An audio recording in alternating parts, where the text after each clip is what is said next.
वासुदेवाय ॐ अज्ञानतिमिरान्धस्य ज्ञानाञ्जनशलाकया चक्षुरुन्मिलितं येन तस्मै श्रीगुरवे नमः। श्रीचैतन्यमनोभीष्टं स्थापितं येन भूतले स्वयं रूपा कदा मह्यं ददाति स्वपदान्तिकं। नमामि विष्णुपादाय कृष्णप्रेष्ठाय भूतले श्रीमदे भक्तिवेदान्तस्वामिनिति नामिने। नमस्ते सरस्वतीदेवे गौरवाणी प्रचारिणे निर्विशेषशून्यवादी पाश्चात्यदेशतारिणे। जय श्री कृष्ण चैतन्य प्रभु नित्यानंद श्री अद्वैत गदाधर श्रीवासादि गौरभक्तवृंद। हरे कृष्णा कृष्णा कृष्णा हरे हरे, हरे राम राम राम हरे हरे। हरे कृष्णा कृष्णा कृष्णा हरे हरे, हरे राम राम राम हरे हरे। हरे कृष्णा कृष्णा कृष्णा हरे हरे, हरे राम राम राम हरे हरे। मुगं करोति वाचालं पंगुं लंघयते गिरिं यत्कृपातमहं वन्दे श्रीगुरुदीनतारिणं परमानन्दमाधवं श्रीचैतन्यमीश्वरम्।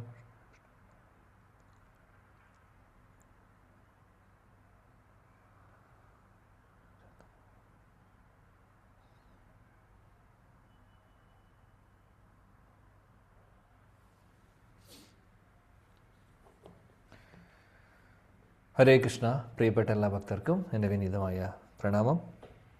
നിരന്തര ശ്രീമദ് ഭാഗവതം നമ്മൾ പഠിക്കുന്നു.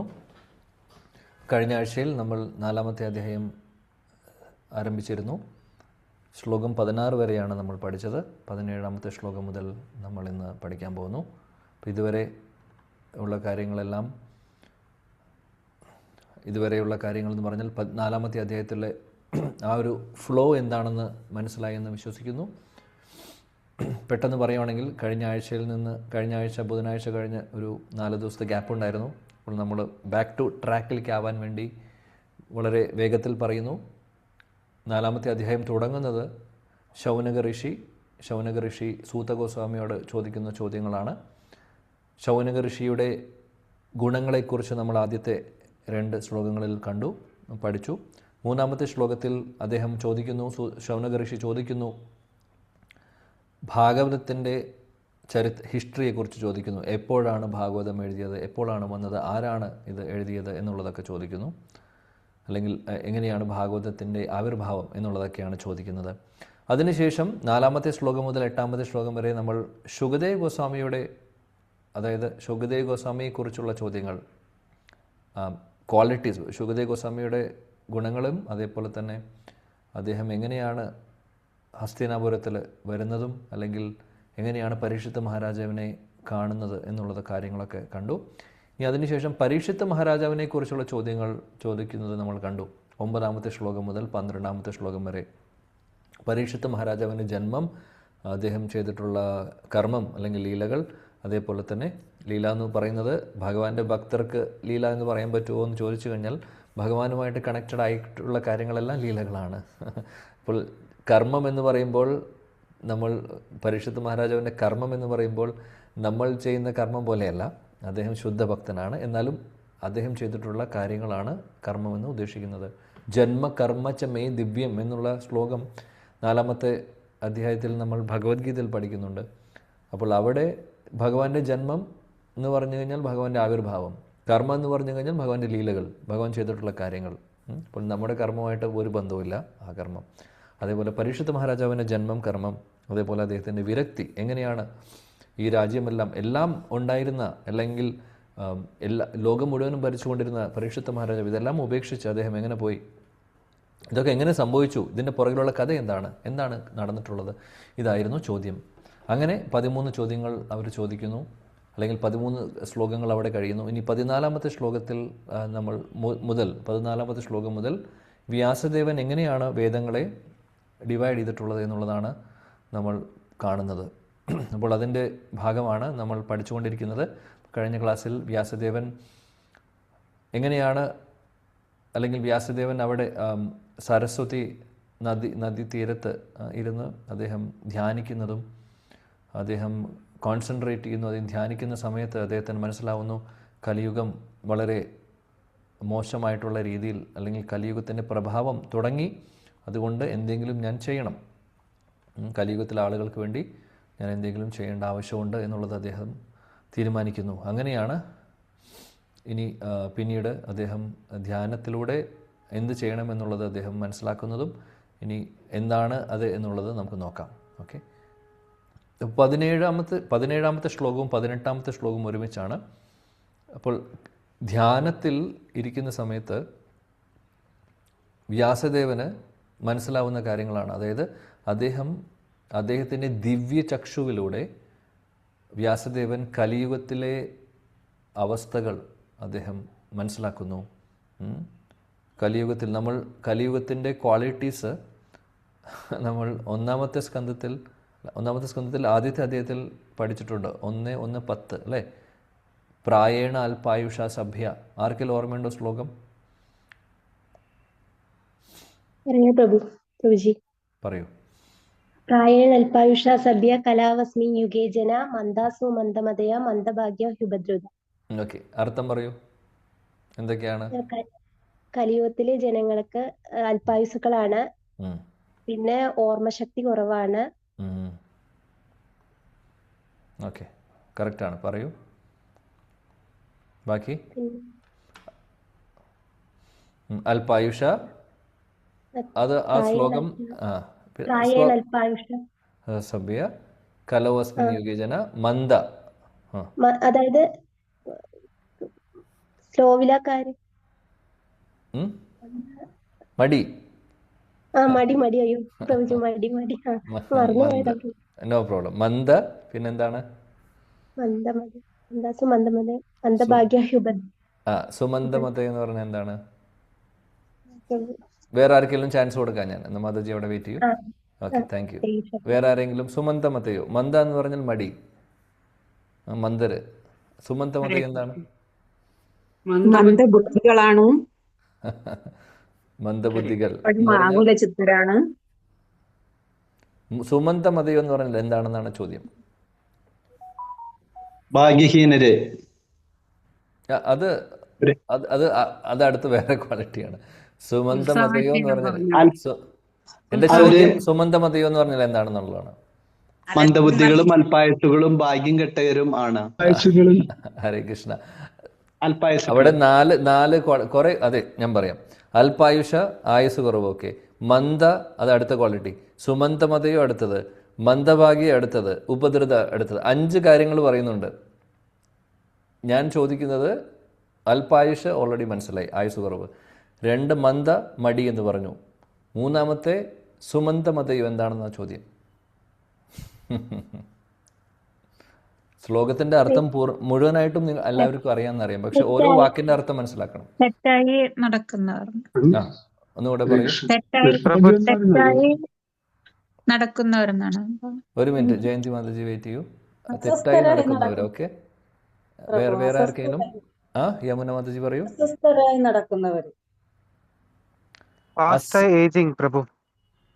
അസ്വസ്ഥരായി നടക്കുന്നവർ. അസ്വസ്ഥര, ഉപദ്രുതയാണ്, മനസ്സിൽ ടെൻഷൻ വരുന്നതൊക്കെ. സുമന്തമതയോ ചോദ്യം.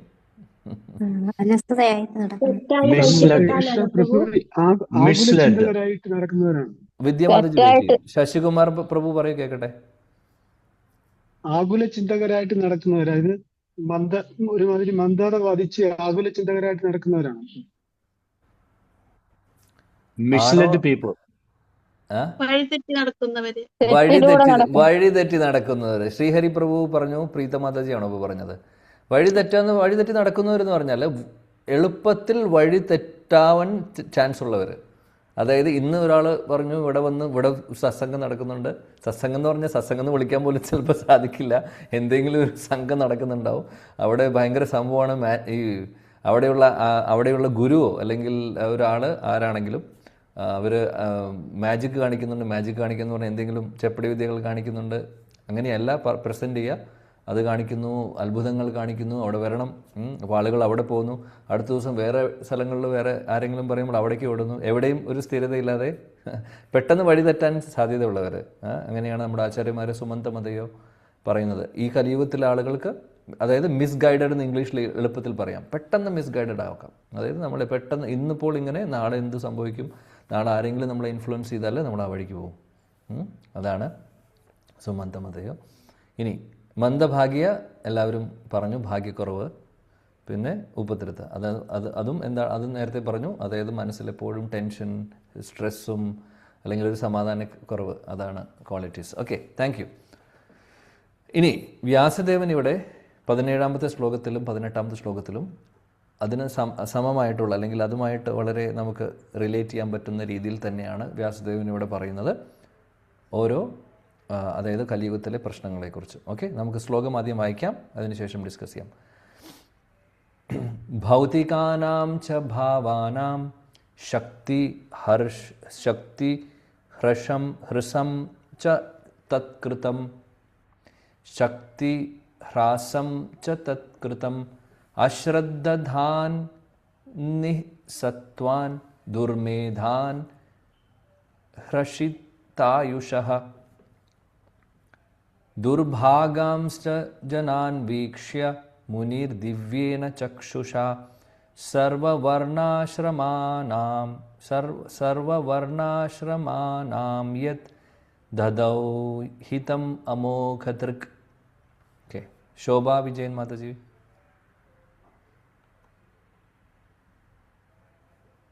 ഓക്കെ, യെസ്, ശ്ലോകം വായിക്കൂ. എന്റെ ശ്ലോകം മാത്രമേ ഉള്ളൂ, മറ്റേതില്ല. ശ്ലോകം മാത്രം ശ്ലോകം മാത്രം വായിച്ചാൽ മതി.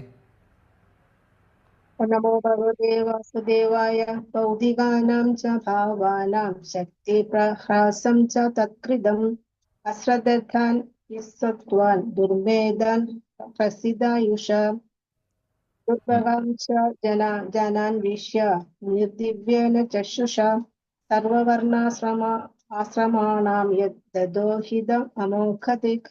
ഹരേ കൃഷ്ണ. Thank you. പ്രീത മധുജി വിവർത്തനം വായിക്കൂ. ഹരേ കൃഷ്ണ പ്രഭു. ഹരേ കൃഷ്ണ. വിവർത്തനം ശ്രീല പ്രഭുപാദ് ജയ്. യുഗത്തിന്റെ സ്വാധീനത്താൽ ഭൗതികമായ സർവ്വതും ക്ഷയിക്കുന്നത് അതീന്ദ്രിയ ദൃഷ്ടിയാൽ ദർശിക്കുവാൻ ജ്ഞാനസമ്പൂർണനായ കൃഷിവര്യന് കഴിഞ്ഞു. സത്വഗുണത്തിന്റെ അഭാവത്താൽ അവിശ്വാസികളായ ജനങ്ങൾ അല്പായുസ്സുകളും അക്ഷമരുമായിരിക്കുമെന്നും അദ്ദേഹം ദർശിച്ചു. ആകയാൽ എല്ലാ വർണ്ണങ്ങളിലും ആശ്രമങ്ങളിലുമുള്ള ജനങ്ങളുടെ ക്ഷേമത്തിനായി അദ്ദേഹം ധ്യാനിച്ചു. ഹരേ കൃഷ്ണ. Thank you. അപ്പോൾ 17-18 രണ്ട് ശ്ലോകങ്ങളിലായിട്ട് കലിയുഗത്തിൻ്റെ ക്വാളിറ്റീസാണ് ഒന്നും കൂടെ. ആക്ച്വലി വ്യാസദേവൻ ധ്യാനിക്കുമ്പോൾ അദ്ദേഹത്തിൻ്റെ ഉള്ളിൽ ആ ദിവ്യ ചക്ഷു കൊണ്ട് അദ്ദേഹം കാണുന്നത്, ധ്യാനത്തിൽ കാണുന്നത് കലിയുഗത്തിലെ പ്രശ്നങ്ങൾ എന്തൊക്കെയാണ് പറയുന്നത്. ആദ്യത്തെ പ്രശ്നം കൂടെ പറയുന്നത് ശക്തി ഹ്രാസം, അതായത് ശക്തി, നമ്മുടെ ശക്തി, അതായത് എല്ലാവരുടെയും അതായത് നമ്മുടെ ബലക്കുറവ്. ദ്വാപരയുഗത്തിലെ ഭീമസേനനും അല്ലെങ്കിൽ ദുര്യോധനനും ഒക്കെ അവർ മാത്രമല്ല, സാധാരണ ആളുകളുടെ ശക്തിയും നമ്മുടെ ശക്തിയും തമ്മിൽ വ്യത്യാസമുണ്ട്. അവിടെ ആളുകൾക്കുള്ള ആ ബോഡിയുടെ സ്ട്രെങ്ത് തന്നെ കൂടുതലാണ്, ഒരുപാട് കൂടുതലാണ്. കലിയുഗത്തിലെ ആളുകൾക്ക് ശക്തിയില്ല, നമുക്ക് ശക്തിയില്ല. മാത്രമല്ല പെട്ടെന്ന് അസുഖങ്ങൾ പിടിക്കും, ഇമ്മ്യൂണിറ്റി ഇല്ല, ഒരുപാട് പ്രശ്നങ്ങളുണ്ട് അല്ലേ. അപ്പോൾ ഇതെല്ലാം കലിയുഗത്തിലെ ആളുകളുടെ ഒരു ഗിഫ്റ്റാണ്. എനിവേ, ശക്തി ഹ്രാസം അതാണ്. അപ്പോൾ അതായത് ശാരീരിക ശക്തി കുറവ്, ബലക്കുറവ്. പിന്നെന്താണ് പറയുന്നത്, അടുത്ത ക്വാളിറ്റി ഇവിടെ പറയുന്നത്, ഇതെല്ലാം നെഗറ്റീവ് ക്വാളിറ്റീസാണ്, പക്ഷെ എന്നാലും കലിയുഗത്തിലെ പ്രത്യേകതയാണ്. അശ്രദ്ധധാന, അതായത് അശ്രദ്ധധാൻ എന്ന് പറഞ്ഞാൽ വിശ്വാസക്കുറവ്, ഒന്നിലും വിശ്വാസമില്ല, പ്രത്യേകിച്ചും ഭക്തിപരമായിട്ടുള്ള കാര്യത്തിൽ. അതീന്ദ്രിയ കാര്യം, ഭക്തി, ശാസ്ത്രങ്ങൾ, ഗുരു, ഭഗവാൻ, ഇതിലൊന്നും വിശ്വാസമില്ല, വിശ്വാസക്കുറവ്, അതാണ് പറഞ്ഞ അശ്രദ്ധധാൻ. പിന്നെ മൂന്നാമത്തെ ക്വാളിറ്റി പറയുന്നു നിസ്സത്വാൻ. അതായത് നിസ്സത്വാൻ എന്ന് പറഞ്ഞു കഴിഞ്ഞാൽ ഒരു അതായത് ക്ഷമയില്ലാത്ത അവസ്ഥ. ക്ഷമയില്ല, എല്ലാം പെട്ടെന്ന് വേണം, ഇങ്ങനെ നടക്കണം, നടന്നില്ലെങ്കിൽ ടെൻഷനായി, പ്രശ്നമായി അല്ലേ. നമ്മൾ ഇപ്പോൾ ഈ ഒരു സ്വഭാവം കൂടിക്കൊണ്ടിരിക്കുകയാണ്.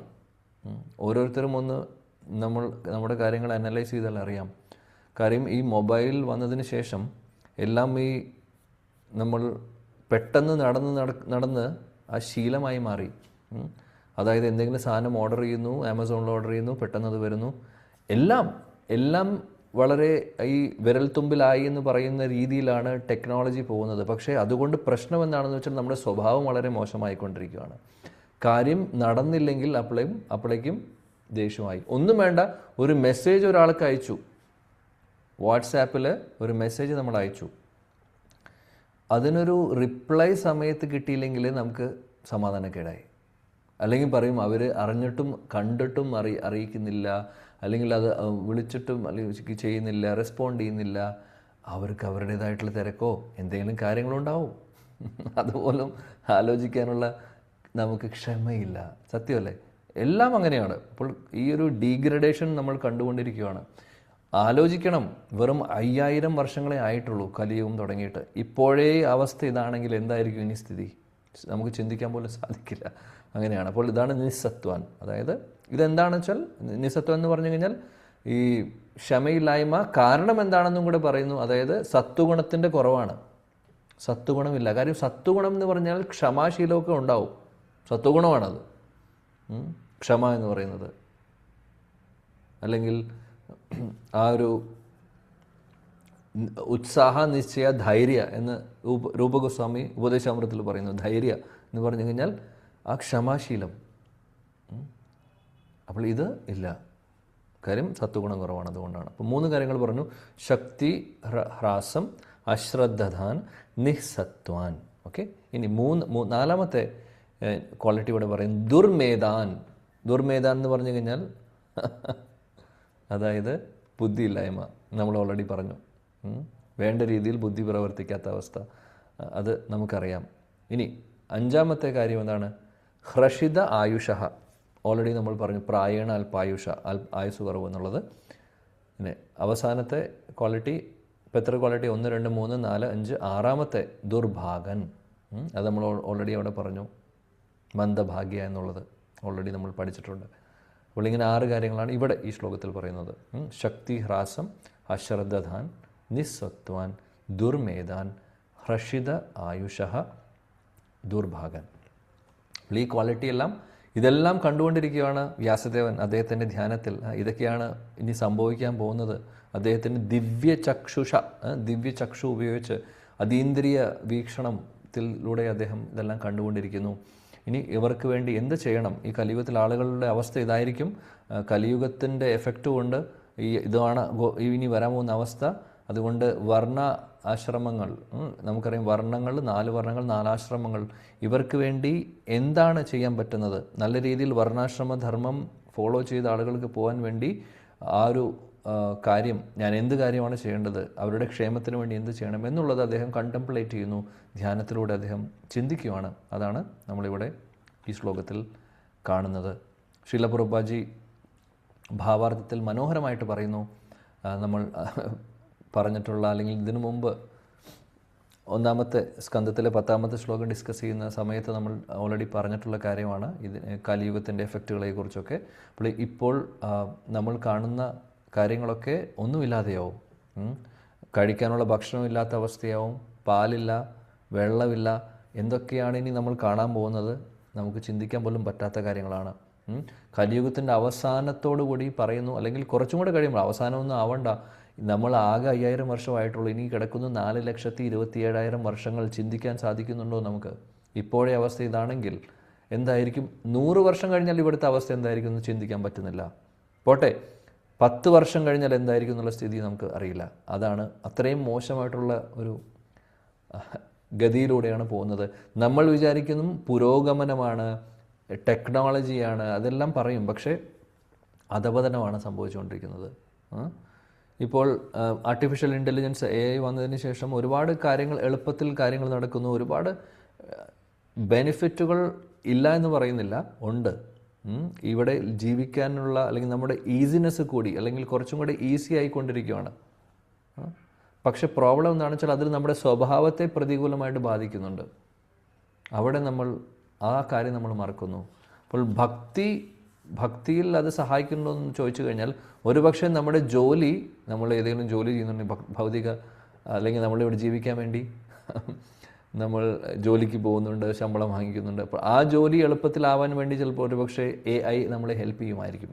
പക്ഷെ നമ്മുടെ ആക്ച്വൽ ഇൻ്റലിജൻസിനെ, നമ്മുടെ ആർട്ടിഫിഷ്യൽ ഇൻ്റലിജൻസ് അല്ല, ഒറിജിനൽ ഇൻ്റലിജൻസ്, അത് തകർക്കുകയാണ് ചെയ്യുന്നത്. കാര്യം നമ്മൾ ഈ ബുദ്ധിശക്തി ഉപയോഗിച്ച് ചിന്തിക്കേണ്ട കാര്യങ്ങൾ ചിന്തിക്കാതെ എളുപ്പത്തിന് വേണ്ടി ആർട്ടിഫിഷ്യൽ ഇൻ്റലിജൻസിനെ നമ്മൾ ആശ്രയിക്കുമ്പോൾ നമ്മുടെ ബുദ്ധി പ്രവർത്തിക്കാതെ വരുന്നു. എല്ലാം അതിനെ ഡിപ്പെൻഡ് ചെയ്യുന്ന അവസ്ഥയാവും. പിന്നെ അത് ഡിപ്പെൻഡ് ചെയ്ത് തുടങ്ങിക്കഴിഞ്ഞാൽ പിന്നെ നമ്മൾ പൂർണ്ണമായിട്ടും നമ്മുടെ ബുദ്ധി വർക്ക് ചെയ്യാത്തൊരവസ്ഥയിലായിരിക്കും. പിന്നെ എന്ത് AI പറയുന്നു അതാണ് നമ്മുടെ ഉത്തരം.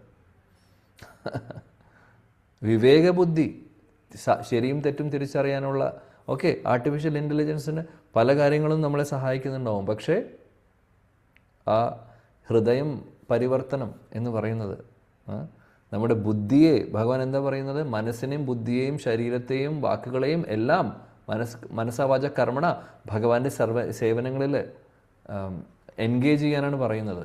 ഇതാണ് ശാസ്ത്രങ്ങൾ പറയുന്നത് നമ്മളോട്. മനാ ഭവ മത് ഭക്തോ മത് യാജീമാം നമസ്കുരു. ഭഗവാൻ ഭഗവത്ഗീതയിൽ പറയുന്നു. ഭാഗവതത്തിലും പല സ്ഥലങ്ങളിലും ഭക്തർ പ്രാർത്ഥിക്കുന്നതും നമ്മൾ കണ്ടിട്ടുള്ള പരീക്ഷത്ത് മഹാരാജ് ആവട്ടെ, പ്രഹ്ലാദ മഹാരാജ് ആവട്ടെ, ധ്രുവ മഹാരാജ്, ഇവരെല്ലാവരും പ്രാർത്ഥിക്കുന്നത് ഈ ശരീരവും മനസ്സിനെയും ബുദ്ധിയെയും അല്ലെങ്കിൽ ഓരോ ഇന്ദ്രിയങ്ങളെയും അങ്ങയുടെ സേവനങ്ങളിൽ ഉപയോഗിക്കാൻ ഞാൻ ആഗ്രഹിക്കുന്നു. അംബരീഷ് മഹാരാജാവും പ്രാർത്ഥിക്കുന്നത് തന്നെയായിരുന്നു. സവൈ മനകൃഷ്ണ പദാരവിന്ദയോ. കുലശേഖർ ആൾവാർ പ്രാർത്ഥിക്കുന്നു. ജിഹ്വേ കീർത്തയ കേശവം, വാക്കും പ്രവർത്തികളും എല്ലാം ഭഗവാന്റെ സേവനങ്ങളിലേക്ക് ഉപയോഗിക്കാൻ ആഗ്രഹിക്കുന്നു. ആർട്ടിഫിഷ്യൽ ഇൻ്റലിജൻസ് ഉണ്ടെങ്കിൽ സാധിക്കുമോ? അപ്പോൾ ഭൗതിക തലത്തിൽ നോക്കുമ്പോൾ ജീവിക്കാൻ കുറച്ച് ഈസി ആവും അങ്ങനെയുള്ള കാര്യങ്ങൾ വരുമ്പോൾ. പക്ഷേ ആത്മീയ തലത്തിൽ നോക്കുമ്പോൾ നമുക്ക് അത് നമ്മളെ സഹായിക്കുകയല്ല ചെയ്യുന്നത്, മറിച്ച് നമുക്ക് ദോഷം ഉണ്ടാക്കുന്നു. കാര്യം എന്താണെന്ന് വെച്ചാൽ, ഇപ്പോൾ എന്താണെന്ന് വെച്ചാൽ ശാസ്ത്രമെടുത്ത് വായിക്കാൻ, ഭാഗവതം വായിക്കാനുള്ള ക്ഷമ നമ്മുടെ നഷ്ടപ്പെട്ടുകൊണ്ടിരിക്കും. എല്ലാത്തിനും നമ്മുടെ ആ പേഷ്യൻസ് പോവുകയാണ് ചെയ്യുന്നത്. ഇങ്ങനെ ടെക്നോളജി കൂടുതൽ വരുമ്പോൾ ക്ഷമയില്ലാത്തൊരവസ്ഥയാവും. ക്ഷമയോടുകൂടി ഒരു കാര്യം വായിക്കാനുള്ള ക്ഷമയില്ല. അപ്പോഴേക്കും നമ്മൾ ഇൻ്റർനെറ്റിൽ പോയി AI ഇട്ട് കൊടുത്തു, ചാറ്റ് GPT-യിലോ എന്തെങ്കിലും ഇട്ട് കൊടുക്കുന്നു, അപ്പോൾ ഉത്തരങ്ങൾ കിട്ടുന്നു. അത് ശാസ്ത്രത്തിൽ പറയുന്നത് ശരിയാണോ എന്ന് നമുക്ക് നോക്കണം. പലപ്പോഴും സംഭവിക്കുന്നത്, ഇപ്പോൾ പല ആളുകളും പല കാര്യങ്ങളും ഇപ്പോൾ ചാറ്റ് GPT പോലുള്ള സംഭവങ്ങൾ വന്നിട്ടുള്ളത് കൊണ്ട് ഈസിയാണ്. എന്തെങ്കിലും ചോദിച്ചാൽ ഭാഗവതത്തിൽ ഇന്ന കാര്യം അടിച്ചു കൊടുത്തു, അപ്പോൾ എന്തെങ്കിലും കാര്യങ്ങൾ വരും. ഇപ്പോൾ ഉദാഹരണത്തിന് ഒരു എസ്സേ എഴുതണം. ഞാൻ ടിപ്പ് പറഞ്ഞു തരില്ല, ഭക്തിശാസ്ത്രി ഭക്തി വൈഭവം പഠിക്കുന്ന ആൾക്കാർ ഇങ്ങനെ ചെയ്യരുത്. ഞാൻ എന്നാലും ഒരു ഉദാഹരണമായിട്ട് പറയുകയാണ്. നമ്മൾ പറയുന്നത് ഇന്നൊരു ടോപ്പിക്കിനെ കുറിച്ച് ഒരു എസ്സേ എഴുതണം, ആർട്ടിക്കിൾ എഴുതണം. നമ്മൾ ടൈപ്പ് ചെയ്തു, എന്തെങ്കിലും ശാസ്ത്രത്തിലുള്ള കാര്യം തന്നെ റെഫറൻസ് കൊടുത്തു, നമ്മൾ ഇടുന്നു, ഉത്തരം നമുക്ക് കിട്ടും. അതങ്ങനെ തന്നെ കോപ്പി പേസ്റ്റ് ചെയ്ത് നമ്മൾ നോക്കി അതിനെ സബ്മിറ്റ് ചെയ്ത് കഴിഞ്ഞാൽ അവർക്ക് മനസ്സിലാവും ഇത് ചാറ്റ് GPT ആണോ എന്നുള്ളത്. കാര്യം ഒരുപാട് റെഫറൻസസ് അതിൽ തരുന്നത് തെറ്റായിട്ടുള്ള റെഫറൻസാണ്. കാര്യം ഇതിൻ്റെ ആർട്ടിഫിഷ്യൽ ഇൻ്റലിജൻസ് വർക്ക് ചെയ്യുന്നത് എങ്ങനെയാണെന്ന് വെച്ചാൽ, നമ്മൾ ഫീഡ് ചെയ്യുന്ന ഇൻഫർമേഷനെ ബേസ് ചെയ്തിട്ടാണ്, നമ്മളെന്ന് ഉദ്ദേശിക്കുന്നത് നമ്മൾ കൊടുക്കുന്ന ആൾക്കാരല്ല, ഇൻഫർമേഷൻ ചോദിക്കുന്ന ആൾക്കാരല്ല. അതായത് ലോകത്തിലെ ഓരോരുത്തരും ഫീഡ് ചെയ്യുന്ന ഇൻഫർമേഷൻ അവരുടെ സെർവറിൽ വന്ന് അതിൽ നിന്ന് സ്ക്രൂട്ടിനൈസ് ചെയ്ത് നമ്മൾ ചോദിക്കുന്ന ഉത്തരത്തിന് അത് കണ്ടുപിടിച്ച് അല്ലെങ്കിൽ അതിൽ നിന്ന് റിലേറ്റഡ് ആയിട്ടുള്ള ഇൻഫർമേഷൻ എടുത്ത് നമുക്ക് മുന്നിലേക്ക് തരുവാണ് ചെയ്യുന്നത്. അപ്പോൾ അതിൽ തെറ്റ് സംഭവിക്കാം. പ്രത്യേകിച്ചും ശാസ്ത്രങ്ങളിലെ റെഫറൻസൊക്കെ, ആ റെഫറൻസ് നമ്പറും ചാപ്റ്ററും അധ്യായവും ഒക്കെ മാറാം ശ്രദ്ധിച്ചില്ലെങ്കിൽ. അപ്പോൾ ഇതെല്ലാം നമ്മൾ ചിലപ്പോൾ ശ്രദ്ധിക്കില്ല. അതിലെന്ത് പറയുന്നു അത് ഇങ്ങോട്ടേക്ക് കോപ്പി ചെയ്തു, അല്ലെങ്കിൽ അത് നമ്മൾ ആക്സെപ്റ്റ് ചെയ്തു. ഇത് വളരെ ശ്രദ്ധിക്കണം. അപ്പോൾ പറയുന്നത് എന്താണെന്ന് വെച്ചാൽ, അപ്പോൾ അതിനൊരു ലിമിറ്റേഷനുണ്ട്. നമ്മുടെ ബുദ്ധി ഉപയോഗിക്കാൻ പറ്റാത്തൊരവസ്ഥയിലേക്ക്, വേണ്ട രീതിയിൽ നമ്മൾക്ക് വളർത്താൻ സാധിക്കാത്തൊരവസ്ഥയിലേക്കാണ് പോകുന്നത്. പ്രത്യേകിച്ചും നമ്മുടെ അവസ്ഥ എങ്ങനെയാണെങ്കിൽ, പുതിയ ജനറേഷൻ കുട്ടികളുടെ അവസ്ഥ ഒന്ന് ആലോചിച്ച് നോക്കൂ. അവരെ ബുദ്ധി നല്ല രീതിയിൽ ഉപയോഗിക്കേണ്ട ആൾക്കാരാണ്. കാര്യം ഓർമ്മശക്തി അല്ലെങ്കിൽ ഈ വിവേകബുദ്ധി എന്നൊക്കെ പറയുന്നത്, നമ്മൾ ബുദ്ധിയെ ട്രെയിൻ ചെയ്യണം. കൂടുതൽ വായിച്ച് കൂടുതൽ നമ്മൾ മെമ്മറൈസ് ചെയ്യുമ്പോഴൊക്കെയാണ് ട്രെയിൻ ആവുന്നത്, ബുദ്ധിശക്തി കൂടുന്നത്. അതുകൊണ്ട് കേട്ടിട്ടുണ്ടാവും, കുട്ടിക്കാലത്ത് ശ്ലോകങ്ങളൊക്കെ പഠിക്കുന്ന കുട്ടികൾ അവർ ഫ്യൂച്ചറിൽ അവരുടെ ബുദ്ധി വികസിക്കും. കാര്യം മെമ്മറൈസ് ചെയ്യാൻ കാര്യങ്ങൾ കാണാതെ പഠിക്കാനും അത് പ്രസൻറ്റ് ചെയ്യാനുള്ള ആ ഒരു കഴിവ് ചെറുപ്പത്തിലെ കുട്ടികൾക്ക് കിട്ടിക്കഴിഞ്ഞാൽ മുന്നോട്ട് പോകുമ്പോൾ അവർക്ക് ഒരുപാട് ഹെൽപ്പ് ചെയ്യും, അവരുടെ ബുദ്ധി വികസിക്കും ആക്ച്വലി. എന്നാൽ ഇപ്പോഴത്തെ കുട്ടികൾക്ക് ആ ബുദ്ധി വികാസത്തിനുള്ളൊരു അവസരം നമ്മൾ കെടുത്തിക്കൊണ്ടിരിക്കുകയാണ്. കാര്യം ഈ പല ടെക്നോളജിയും മുന്നോട്ട് വന്നത് കാരണം. സോ ഒരുപാട് അപ്പോൾ കലിയുഗം നമ്മൾ വിചാരിക്കുന്ന പോലെ എളുപ്പമല്ല. അതുകൊണ്ട് ശ്രദ്ധിക്കണം എന്നുള്ളത്. നമ്മൾ ഇതെല്ലാം ആവശ്യത്തിന് ഉപയോഗിക്കുക, കൃഷ്ണാവബോധത്തിന് സഹായിക്കുന്ന രീതിയിൽ നമ്മൾ ഉപയോഗിക്കുക.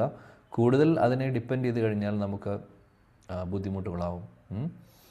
അപ്പോൾ അതൊക്കെ നാച്ചുറലായിട്ട് കിട്ടിയിട്ടുള്ള കുറേ കാര്യങ്ങളുണ്ട്, നമുക്ക് കഴിവുകളുണ്ട്, ഭഗവാൻ തന്നിട്ടുള്ള കഴിവുകൾ. അതെല്ലാം നമ്മൾ അങ്ങനെ തന്നെ ഉപയോഗിച്ചില്ലെങ്കിൽ ഭക്തിയിൽ മുന്നോട്ട് പോകാൻ സാധിക്കില്ല. ഭൗതിക തലത്തിൽ നല്ല ജോലിയും വലിയ ആളൊക്കെ ആവും, പക്ഷേ ഭഗവാന്റെ മുമ്പിൽ നമ്മൾ ആരും അല്ലാതെയാവും. അപ്പോൾ ഇതെല്ലാം നമ്മൾ ശ്രദ്ധിക്കണം. അപ്പോൾ പ്രഭുപാദ് ഇവിടെ കലിയുഗത്തിൽ ഇനി വരാൻ പോകുന്ന ആ ഒരു വളരെ മോശമായിട്ടുള്ള അവസ്ഥയെക്കുറിച്ച് അദ്ദേഹം പറയുന്നു ഭാവാർത്ഥത്തിൽ. ഇതെല്ലാം ഈ കാര്യങ്ങളെല്ലാം നമ്മുടെ വ്യാസദേവൻ കണ്ടുകൊണ്ടിരിക്കുകയാണ്. പ്രഭുപാദ് പറയുന്നു പല രീതിയിലുള്ള അസുഖങ്ങൾ ആളുകൾക്ക് വരും.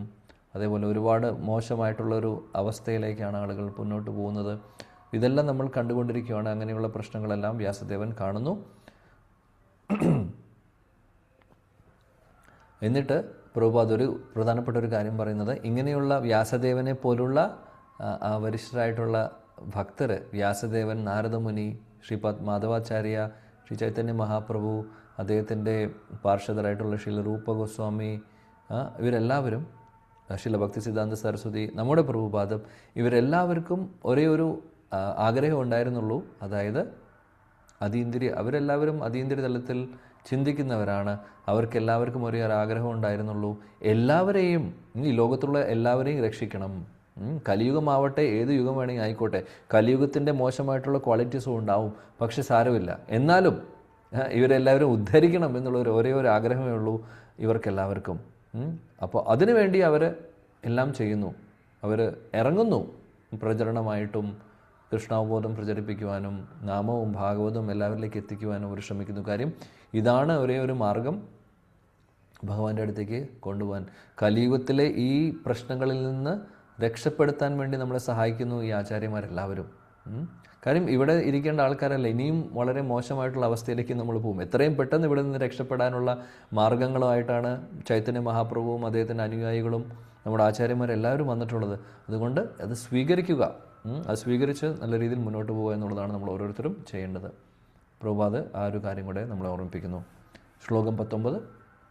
ചാതുർഹോത്രം കർമ്മശുദ്ധം പ്രജാനം വീക്ഷ്യ വൈദികം വ്യദധാദ്യജ്ഞസന്തത്यै വേദം ഏകം ചതുർവിധം.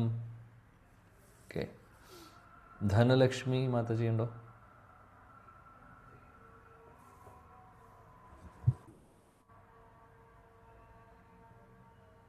ഓക്കെ, ഷീല മാതാജി.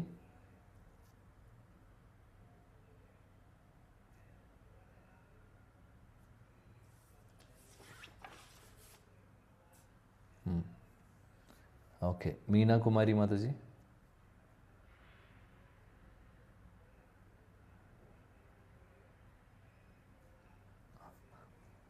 എന്നാരുമില്ല. ഗീതാമായി മാതാജി വായിക്കുന്ന. ഹരേ കൃഷ്ണ പ്രഭു, ഞാനാണ്. വായിക്കൂ. ഹരേ കൃഷ്ണ. ശ്ലോകം 19. ഓം നമോ ഭഗവതേ വാസുദേവായ. ശ്ലോകം 19. ചാതുർഹോത്രം കർമ്മശുദ്ധം പ്രജാനാം വീക്ഷ്യ വൈദികം വൃദധാദ്യജ്ഞസന്തത്यै വേദമേകം ചതുർവിധം.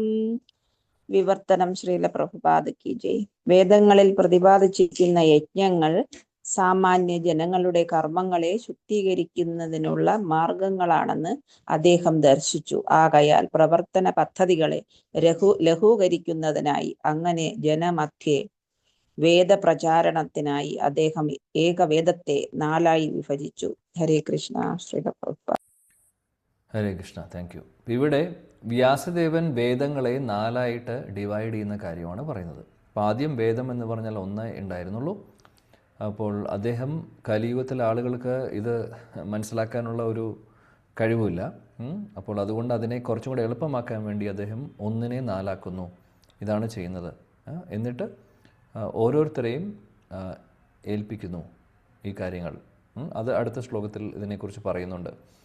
ആരെയാണ്, അതായത് ഇതിന് ശേഷം പുരാണങ്ങളും എഴുതുന്നുണ്ട്. അതിനെക്കുറിച്ച് അടുത്ത ശ്ലോകത്തിൽ അടുത്ത ശ്ലോകങ്ങളിൽ പറയുന്നുണ്ട് ആരെയൊക്കെയാണ് ഇത് ഏൽപ്പിക്കുന്നത് എന്നുള്ളതൊക്കെ.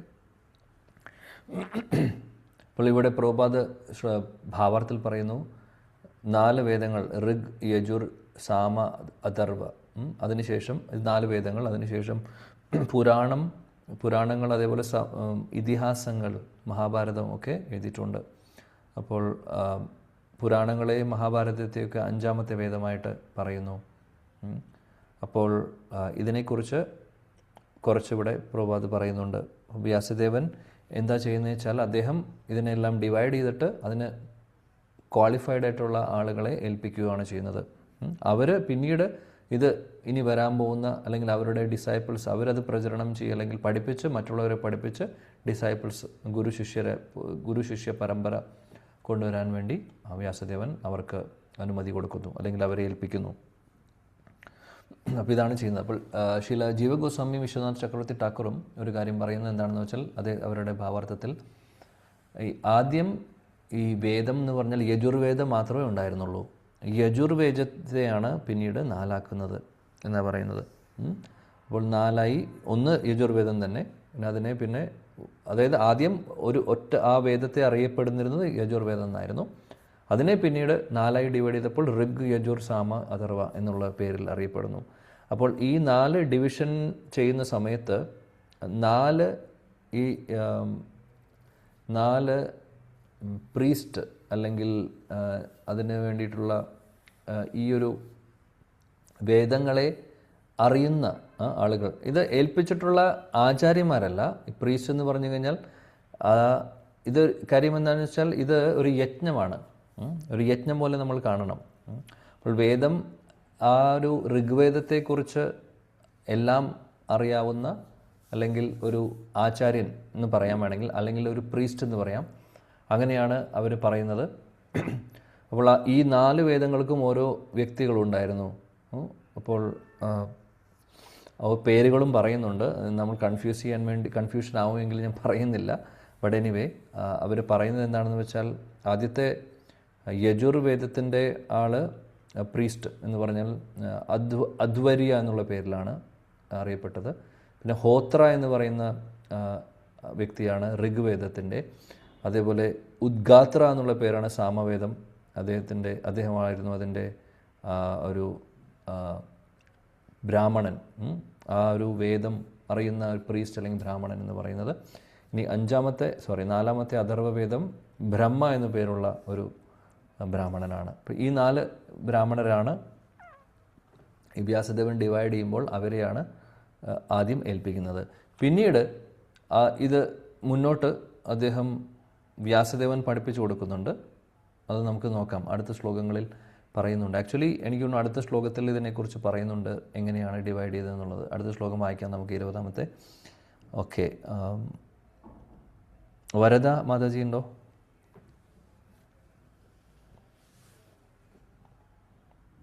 ഇല്ല. ഓക്കെ, നിഷ മാതാജി ഉണ്ടോ?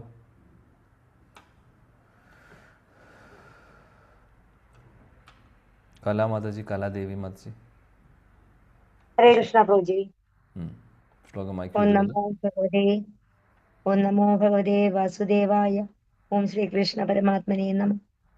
ഋഗ്ജു സാമാദർവാക്യ വേദചത്വാര ഉദ്ധൃതാഃ ഇതിഹാസാ പുരാണം ച പഞ്ചമോ വേദ ഉച്യതേ. വിവർത്തനം ബൈ ശ്രീല പ്രഭുപാദ് കി ജയ്. വിജ്ഞാനത്തിന്റെ യഥാർത്ഥ ഉറവിടത്തെ, അതായത് വേദങ്ങളെ 4 വിഭാഗങ്ങളായി പ്രത്യേകം സൃഷ്ടിച്ചു. എന്നാൽ ചരിത്ര സത്യങ്ങളെയും പുരാണങ്ങളിൽ പ്രതിപാദിക്കുന്ന ആധികാരികമായ കഥകളെയും പഞ്ചമവേദമായി വിശേഷിപ്പിക്കുന്നു. ഹരേ കൃഷ്ണ പ്രഭു. Thank you. ഇതിൽ മനോഹരമായിട്ടുള്ളൊരു കാര്യം നമ്മുടെ ആചാര്യന്മാർ പറയുന്നു. എന്താണെന്ന് വെച്ചാൽ, അപ്പോൾ നമുക്ക് സംശയം വരും. ഓക്കെ, ഇനി ഈ വ്യാസദേവൻ നേരത്തെ പറഞ്ഞത്, ഈ ഡിവിഷൻ്റെ സമയത്ത് പറഞ്ഞത്, ആ ഡിവൈഡ് ചെയ്യുന്ന സമയത്ത് അതിനുവേണ്ടി ഓരോ വേദങ്ങൾക്കും ഓരോ ബ്രാഹ്മണനെ അപ്പോയിൻ്റ് ചെയ്തിരുന്നു, അല്ലെങ്കിൽ അസൈൻ ചെയ്തിരുന്നു. ആ പേരുകളാണ് നേരത്തെ പറഞ്ഞത്. ഓർക്കേണ്ട ആവശ്യമില്ല, ജസ്റ്റ് പറഞ്ഞു എന്ന് മാത്രം. ഇനി ഇതല്ലാതെ ഇനി 21-ാമത്തെ ശ്ലോകത്തിൽ നമ്മൾ കാണുന്നു, വ്യാസദേവൻ ഓരോ ഇത് പഠിപ്പിക്കാൻ വേണ്ടി, ഇനി ശിഷ്യരെ ഉണ്ടാക്കാൻ വേണ്ടിയിട്ട് ഓരോ, നമുക്ക് പറയാം, പ്രൊഫസർമാരെ ഏൽപ്പിക്കുന്ന പോലെ അവരെ ഏൽപ്പിക്കുന്നു. ഇപ്പോൾ സാമവേദം ഒരാളെ ഏൽപ്പിക്കുന്നു, ഋഗ്വേദം ഒരാളെ ഏൽപ്പിക്കുന്നു, അങ്ങനെ ഏൽപ്പിക്കുന്നു. പിന്നീട് അവരാണ് ഡിസൈപ്പിൾസ് ഉണ്ടാകുന്നത്. നമ്മളത് ഡിസ്കസ് ചെയ്യാം. അതിനു മുമ്പ് വേറൊരു കാര്യം നമ്മുടെ ആചാര്യന്മാർ പറയുന്നത് എന്താണെന്ന് വെച്ചാൽ, ഇവിടെ പറഞ്ഞു 20-ാമത്തെ ശ്ലോകത്തിൽ നമ്മൾ കണ്ടു, 5-ാമത്തെ വേദമായിട്ട് കണക്കാക്കുന്നത് എന്താണ്? പുരാണങ്ങൾ, അല്ലെങ്കിൽ പുരാണങ്ങളെയാണ് 5-ാമത്തെ വേദമായിട്ട് പറയുന്നത്, അല്ലേ? നമ്മളിപ്പോൾ വായിച്ചു ഈ ശ്ലോകത്തിൽ. അപ്പോൾ പുരാണങ്ങൾ അല്ലെങ്കിൽ വേറെയും നമ്മൾ ചില സമയത്ത് ഇതിഹാസത്തെയും മഹാഭാരതത്തെയും പറയും 5-ാമത്തെ വേദം എന്നുള്ളത്. അപ്പോൾ ഇതിഹാസം, പുരാണങ്ങളും ഇതെല്ലാം ചേർത്ത് നമ്മൾ 5-ാമത്തെ വേദമായിട്ടാണ് പറയുന്നത് വ്യാസദേവൻ. ഓക്കെ, അപ്പോൾ ഈ ഒരു കാര്യം നമ്മളിനി മനസ്സിലാക്കേണ്ടത്, ആചാര്യന്മാർ പറയുന്നു, അഗൈൻ ശിലജീവ ഗോസ്വാമിയും വിശ്വനാഥ ചക്രവർത്തി ഠാക്കൂറൊക്കെ പറയുന്നു, ബ്രഹ്മാവ് ഈ 4 വേദങ്ങൾ, നമുക്കറിയാം ബ്രഹ്മാവിന് 4 തലകളാണുള്ളത്. അദ്ദേഹം ഈ 4 വേദങ്ങൾ 4 തലയെ ഉപയോഗിച്ചാണ് പറയുന്നത്. അപ്പോൾ ആ സമയത്ത് എന്ത് സംഭവിച്ചു വെച്ചാൽ, പറയുന്നത് എങ്ങനെയാണെന്ന് വെച്ചാൽ, വേദങ്ങൾ വന്ന സമയത്ത് വേദങ്ങൾ ബ്രഹ്മാവ് 4 തലയെ ഉപയോഗിച്ച് ഓരോ വേദങ്ങൾ പറയുവാണ്. ബ്രഹ്മാവിൻ്റെ തിരുമുഖത്തിൽ നിന്ന് വരുന്നു. അപ്പോൾ അദ്ദേഹം ഇത് പറഞ്ഞപ്പോൾ വേദങ്ങളിലെ കാര്യങ്ങൾ, ഒരുപാട് നോളജ് ഉണ്ട് അതിനകത്ത്, അല്ലേ? ഒരുപാട് കാര്യങ്ങളുണ്ട് അതിനകത്ത്. ആക്ച്വലി പറയുന്നത് ഇത് വളരെ വിലപിടിപ്പുള്ള ജ്വല്ലറി, അല്ലെങ്കിൽ വിലപിടിപ്പുള്ള മുത്തും പവിഴവും പോലെയുള്ള കാര്യമാണ് ഈ 4 വേദങ്ങളിലെ ഇൻഫർമേഷൻ മന്ത്രങ്ങൾ എന്ന് പറയുന്നത്. വളരെ വളരെ എന്താ പറയുക, ശക്തിയുള്ള ഈ മന്ത്രങ്ങൾ, വേദമന്ത്രങ്ങൾ. പക്ഷേ ഇദ്ദേഹം 4 തല ഉപയോഗിച്ച് 4 വേദങ്ങൾ പറയുന്നു. അപ്പോൾ ആചാര്യന്മാർ പറയുന്നത് ഇതെങ്ങനെയാണെന്ന് വെച്ചാൽ, അദ്ദേഹം പറഞ്ഞു, പക്ഷേ ഇതിനെ സോർട്ട് ചെയ്തിട്ടുണ്ടായിരുന്നില്ല. ഒരുപാട് മന്ത്രങ്ങൾ, 4, അതായത് 4 തലയിൽ നിന്ന് 4 വേദങ്ങൾ വന്നു, ഒരുപാട് മുത്തും പവിഴവും കൂടെ ഒരുമിച്ച്, പക്ഷേ എല്ലാം പല ഫ്ലേവറിലുള്ള, പല കളറിലുള്ള, എല്ലാം കൂടെ മിക്സ് ആയിട്ടുള്ള അവസ്ഥയാണ്. എന്നാൽ വ്യാസദേവൻ എന്ത് ചെയ്തു എന്ന് വെച്ചാൽ, ഇതിനെ സോർട്ട് ചെയ്തു. സിമ്പിളായിട്ട് പറയുകയാണെങ്കിൽ, പല ടൈപ്പ് ഓഫ് ജ്വൽസ് അല്ലെങ്കിൽ വിലപിടിപ്പുള്ള രത്നങ്ങളുണ്ടായിരുന്നു. അതിനെല്ലാം വേണ്ട രീതിയിൽ വ്യാസദേവൻ അതിനെ സോർട്ട് ചെയ്തെടുത്തു. എന്നിട്ട് അദ്ദേഹം 4 വേദങ്ങളായിട്ട് പ്രസൻറ്റ് ചെയ്യുകയാണ് ചെയ്യുന്നത്. ഇതെവിടെ പറയുന്നു വെച്ചാൽ, ഭാഗവതത്തിൽ 12-ാമത്തെ സ്കന്ധത്തിൽ ഈ റെഫറൻസ് വരുന്നുണ്ട്. ഓക്കെ, അവിടെ എനിവേ അത് ഇപ്പോൾ നമ്മളിവിടെ പറഞ്ഞു എന്ന് മാത്രം. ഇതിനെക്കുറിച്ച് അവിടെ പറയുന്നുണ്ട്, ആചാര്യന്മാരുടെ എക്സ്പ്ലനേഷനാണ്. അപ്പോൾ അങ്ങനെയാണ് അദ്ദേഹം, അപ്പോൾ ബ്രഹ്മാവ് പറഞ്ഞു വേദങ്ങൾ, പക്ഷെ അതിനെ സോർട്ട് ചെയ്ത് വേണ്ട രീതിയിൽ ഓരോ ഡിവിഷൻസ് ആക്കി, അതിനെ ഡിവൈഡ് ചെയ്ത്, അതിനെ ക്രമീകരിച്ച് അതിനെ കൊടുക്കുന്നത്, മുന്നോട്ട് കൊണ്ടുപോകുന്നത് വ്യാസദേവനാണ്. അതാണ് അദ്ദേഹത്തിൻ്റെ കോൺട്രിബ്യൂഷൻ. അപ്പോൾ അതുകൊണ്ട് വ്യാസദേവൻ എഴുതിയിട്ടുള്ളതാണ് വേദമന്ത്രങ്ങളെന്ന് പറയാൻ സാധിക്കില്ല. വേദങ്ങൾ വരുന്നത് ഭഗവാനിൽ നിന്നാണ്. ഭഗവാൻ ബ്രഹ്മാവിന് പറഞ്ഞു കൊടുക്കുന്നു, ബ്രഹ്മാവ് അദ്ദേഹത്തിൻ്റെ തിരുമുഖത്തിൽ നിന്ന് നാരദമുനിയും കേൾക്കുന്നു, വ്യാസദേവനും അത് കിട്ടുന്നു. അപ്പോൾ നാരദമുനിയിൽ നിന്ന് വ്യാസദേവനും പഠിക്കുന്നുണ്ട്. അങ്ങനെ വ്യാസദേവനാണെങ്കിൽ ശക്തിയാവേശ അവതാരം കൂടിയാണ്. രണ്ടും കൂടെ. അപ്പം നാരദമുനിയുടെ ഇൻസ്ട്രക്ഷനും ഉണ്ട്, കൂട്ടത്തിൽ അദ്ദേഹത്തിന് അറിയാവുന്ന കാര്യങ്ങളും ഉണ്ട്.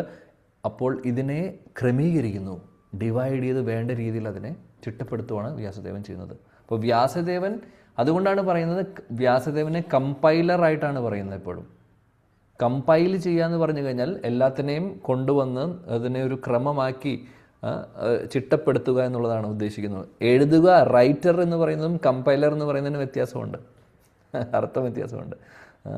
അപ്പോൾ വ്യാസദേവൻ ചെയ്യുന്നത് സോർട്ട് ചെയ്യുന്നു, അതിനെ വേണ്ട രീതിയിൽ തന്നെ ചിട്ടപ്പെടുത്തി, അതാണ് ചെയ്തിട്ടുള്ളത്. എന്നിട്ട് പ്രസൻറ്റ് ചെയ്തു. കാര്യം ഇനി നമുക്കറിയാം, ഇത്രയും 4 വേദങ്ങളെ അദ്ദേഹം എഴുതി, ഒന്നിനെ 4 ആക്കി. എഴുതി എന്ന് ഉദ്ദേശിക്കുന്നത് ചിട്ടപ്പെടുത്തി, ഒന്നിനെ 4 ആക്കി. 4ഉം ആളുകൾക്ക് മനസ്സിലാവാത്ത അവസ്ഥയാണ്, അല്ലേ? ഈ ഋഗ്വേദം, അഥർവേദം, യജുർവേദം, സാമവേദത്തിലൊക്കെ മന്ത്രങ്ങൾ, വേദമന്ത്രങ്ങൾ നമ്മളോട് ആരെങ്കിലും പറഞ്ഞു കഴിഞ്ഞാൽ എന്തെങ്കിലും നമുക്ക് മനസ്സിലാവോ? ഒന്നും മനസ്സിലാവില്ല. അതിനുശേഷമാണ് ഇതും പോരാഞ്ഞിട്ടാണ് പിന്നീട് ഭാഗവതം എഴുതുന്നത്. അതാണ്. അല്ലെങ്കിൽ പുരാണങ്ങളും ഇതിഹാസങ്ങളും എഴുതുന്നത് ഇതിനെ സപ്ലിമെൻ്റ് ചെയ്യാൻ വേണ്ടിയിട്ടാണ്. കാര്യം ഈ വേദങ്ങളിൽ പറയുന്നത് ആൾക്കാർക്ക് മനസ്സിലാവാനുള്ള ബുദ്ധിയില്ല. അതുകൊണ്ടാണ് 5ാമത്തെ വേദമായിട്ടുള്ള മഹാഭാരതവും പുരാണങ്ങളും വ്യാസദേവൻ എഴുതുന്നത്. അതും പോരാഞ്ഞിട്ട് അവസാനം ഭാഗവതം കമ്പൈൽ ചെയ്യുന്നത്. അപ്പോൾ ഇങ്ങനെയാണ് ഇതിൻ്റെ ഹിസ്റ്ററി. ഓക്കെ, അപ്പോൾ നമുക്ക് മുന്നോട്ട് പോകാം. അടുത്ത ശ്ലോകം 21. രേണുക മാതാജി ഉണ്ടെങ്കിൽ വായിച്ചോളൂ. ഇല്ല. ഓക്കെ, രത്ന മാതാജി വായിക്കൂ.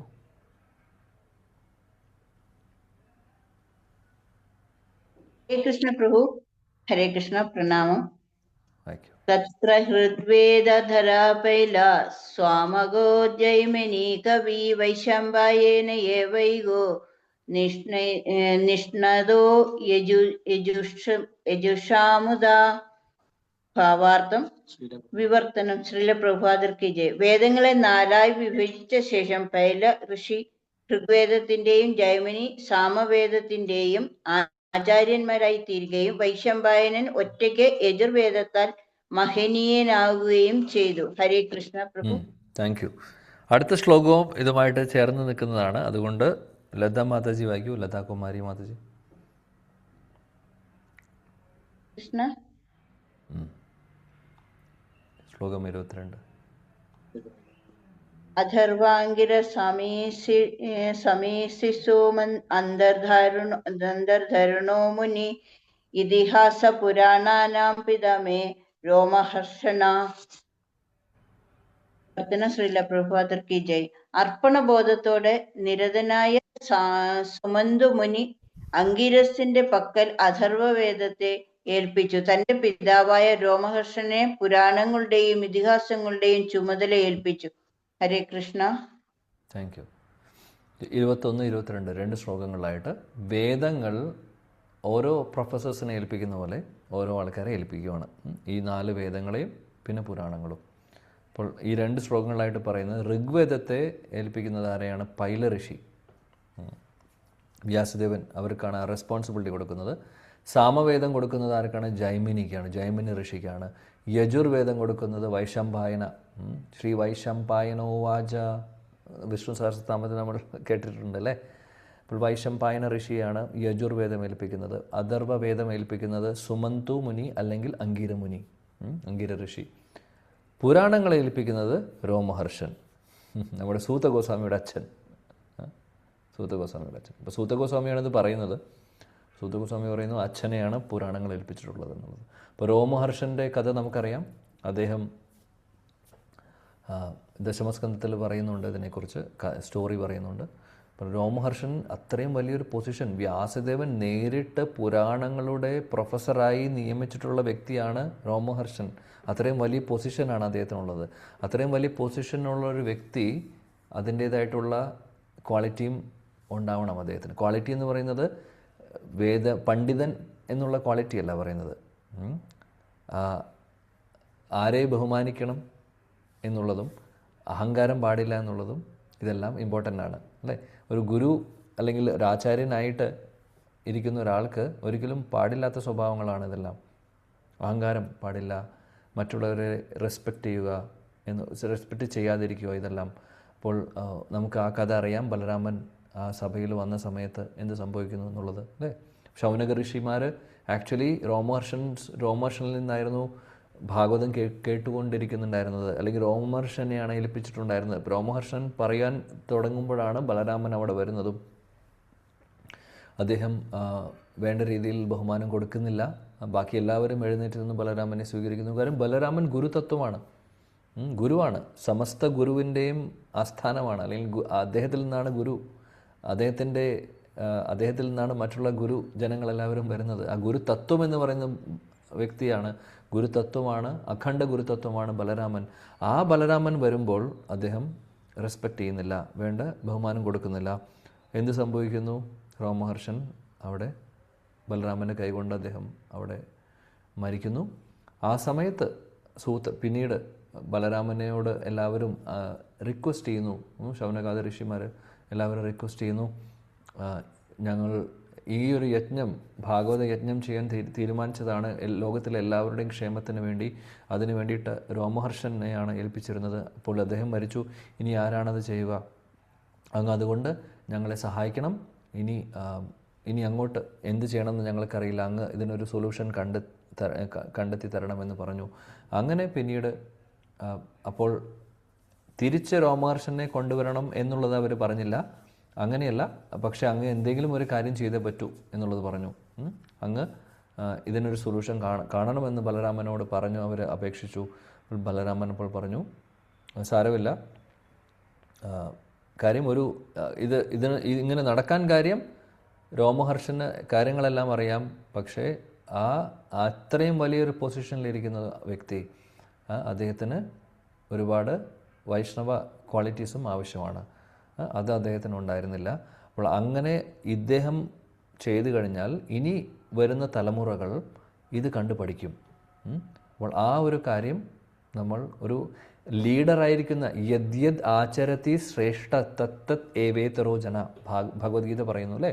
എന്താണോ ലീഡേഴ്സ് ചെയ്യുന്നത്, അല്ലെങ്കിൽ ആ ഒരു പൊസിഷനിലിരിക്കുന്ന ആളുകൾ ചെയ്യുന്നത്, അവരെ റിപ്പീറ്റ് ചെയ്യാനും അവരെ ഫോളോ ചെയ്യാനും ആൾക്കാരും ഉണ്ടാവും. അതുകൊണ്ട് ആ ഒരു പൊസിഷനിലിരിക്കുന്ന ആളുകൾ ശ്രദ്ധിക്കണമെന്നുള്ളത്. അപ്പം നമുക്ക് ഓരോരുത്തർക്കും ഉള്ള ഒരു താക്കീതും കൂടിയാണിത്. നമ്മൾ ക്ലാസ്സുകൾ എടുക്കുന്നുണ്ടാവും, അല്ലെങ്കിൽ നമ്മുടെ അടിയിൽ ക്ലാസ്സുകൾ എടുക്കുമെന്ന് ഉദ്ദേശിക്കുന്നത് നമ്മുടെ അടിയിൽ കുറച്ച് ഭക്തിവൃക്ഷയ്ക്ക് വരുന്ന ആൾക്കാരുണ്ടാവും. അപ്പോൾ നമ്മൾ ചിലപ്പോൾ ലീഡറായിരിക്കും, നമ്മൾ ഒരുപാട് ആളുകളെ നയിക്കുന്നുണ്ടാവും, ഗൈഡ് ചെയ്യുന്നുണ്ടാവും, മെൻറ്റർ ചെയ്യുന്നുണ്ടാവും. ഒക്കെ നല്ലതാണ്. ഒരു കാര്യം ഓർക്കണം, യദ്യത് ആചര്യതേ ശ്രേഷ്ഠ തത്തത് ഏവേതരോ ജന. നമ്മളെങ്ങനെയാണോ അത് ഫോളോ ചെയ്യാനാണ് ആളുകൾ ഉള്ളത്, അല്ലെങ്കിൽ നമ്മളെ ഫോളോ ചെയ്യാൻ ആളുകളുണ്ടാവും.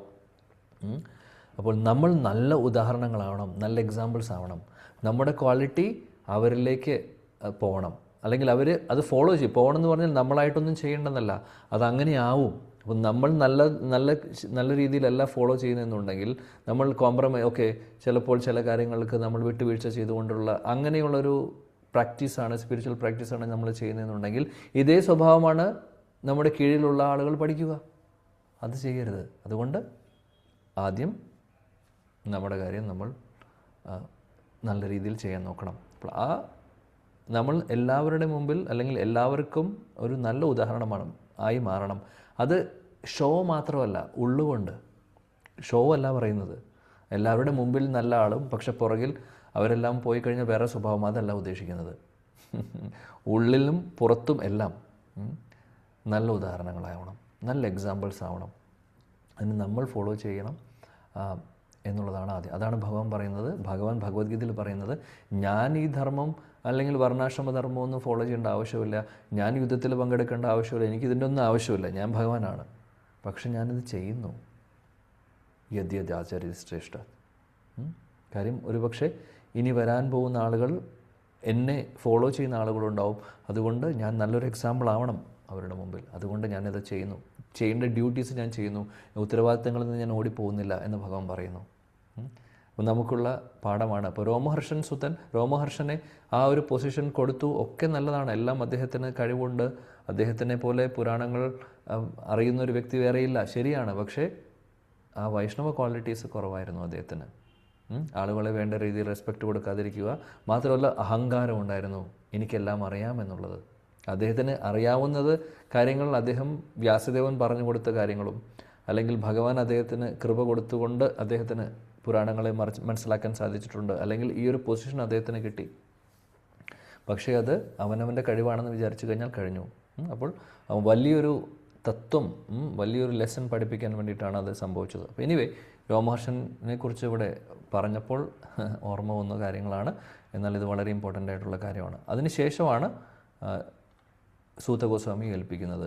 അതാണ് ഇവിടെ സൂതഗോസ്വാമി പറയുന്നത്, പിതാമേ രോമഹർഷന, പുരാണാനാം പിതാമേ രോമഹർഷന, അതായത് എൻ്റെ അച്ഛനെയാണ് ഏൽപ്പിക്കുന്നത് എന്നാണ് സൂതഗോസ്വാമി ഇവിടെ പറയുന്നത്. ഓക്കെ, ശ്ലോകം 23.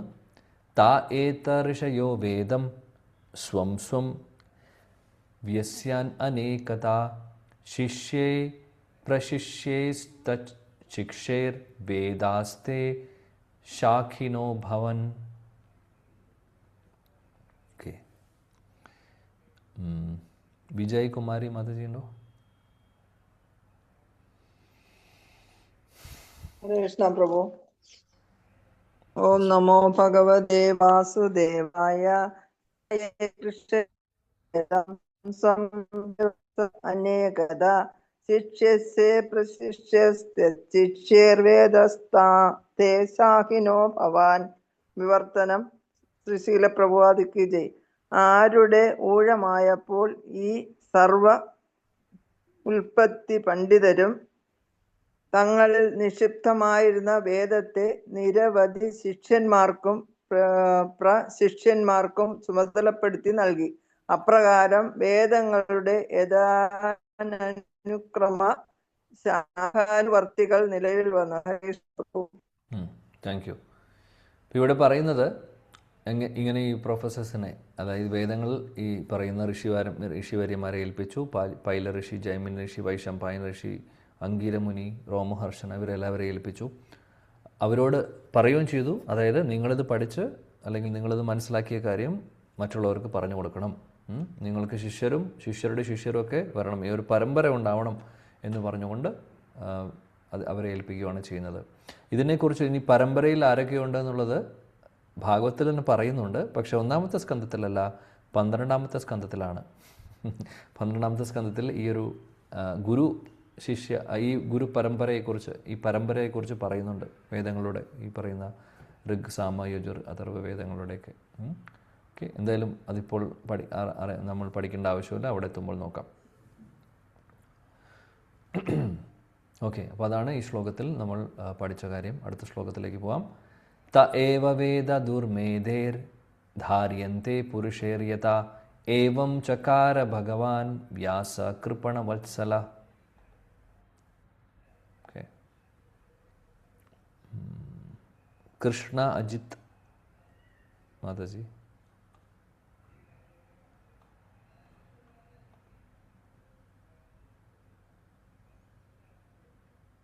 ഹരേ കൃഷ്ണ. ഓക്കെ, ശാന്തകുമാരി അമ്മ.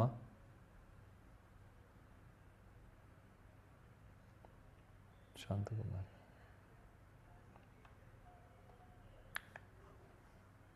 ഓക്കെ, ജ്യോതി ലക്ഷ്മി മാതാജി ഉണ്ടോ?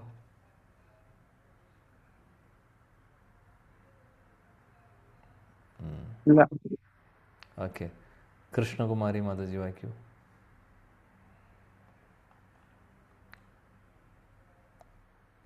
ഓക്കെ, അജിത കൃഷ്ണകുമാർ മാതാജി വായിക്കൂ.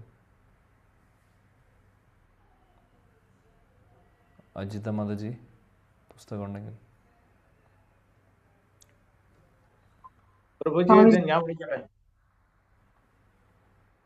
ഞാൻ വായിക്കട്ടോ. രാജേശ്വരി. ഓക്കെ, രാജേശ്വരി മാതാജി വായിച്ചോളൂ. പിന്നെ ഒരു പ്രഭുവിന്റെ ശബ്ദം കേട്ടല്ലോ, അതാരായിരുന്നു?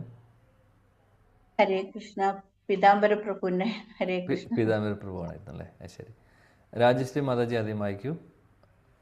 ഹരേ കൃഷ്ണ പ്രഭു. ഹരേ കൃഷ്ണ. ശ്ലോകം 24. തയേവ വേദാ ദുർമേധൈർധാര്യന്തേ പുരുഷൈർയഥാ ഏവം ചകാര ഭഗവാൻ വ്യാസകൃപണവത്സല. ശ്രീല പ്രഭുപാദ് കി ജയ്. ഹരേ കൃഷ്ണ. വിവർത്തനം. അപ്രകാരം അജ്ഞരായ ജനങ്ങളോട് അതീവ കൃപയുള്ള ഋഷിശ്രേഷ്ഠനായ വ്യാസദേവൻ അല്പജ്ഞാനികൾക്ക് പോലും ഉൾക്കൊള്ളാനുതകുന്ന വിധം വേദങ്ങളെ ചിട്ടപ്പെടുത്തി. Thank you. അപ്പോൾ ഇവിടെ പറയുന്നു, നമ്മൾ ഓൾറെഡി ഇതിനെക്കുറിച്ച് പറഞ്ഞു, വ്യാസദേവൻ എന്തുകൊണ്ട് ഈ വേദങ്ങളെ ചിട്ടപ്പെടുത്തി എന്നുള്ളത്, 4ആയി ഡിവൈഡ് ചെയ്തതും ബാക്കി കാര്യങ്ങളൊക്കെ ചെയ്തത്, അതിനുവേണ്ട ആളുകളെ ഏൽപ്പിക്കുകയും ഋഷിവര്യന്മാരെ ഏൽപ്പിക്കുകയും ചെയ്തു. ഇതെല്ലാം ചെയ്തിട്ടുള്ളത് അല്പബുദ്ധികളായിട്ടുള്ള നമ്മളെപ്പോലുള്ള ആളുകളെ സഹായിക്കാൻ വേണ്ടി, അല്ലെങ്കിൽ നമുക്ക് ഉപകാരമാവാൻ വേണ്ടി.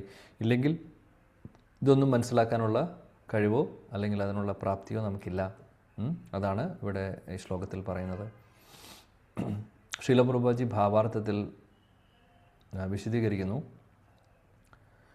അതായത് സാധാരണഗതിയിൽ ഒരു പറയലുണ്ട്, അതായത് ബ്രാഹ്മണർക്ക് മാത്രം, ബ്രാഹ്മണ കുലത്തിൽ ജനിച്ചിട്ടുള്ളവർക്ക് മാത്രമേ വേദങ്ങൾ പഠിക്കാനുള്ള അധികാരമുള്ളൂ എന്നുള്ളത്.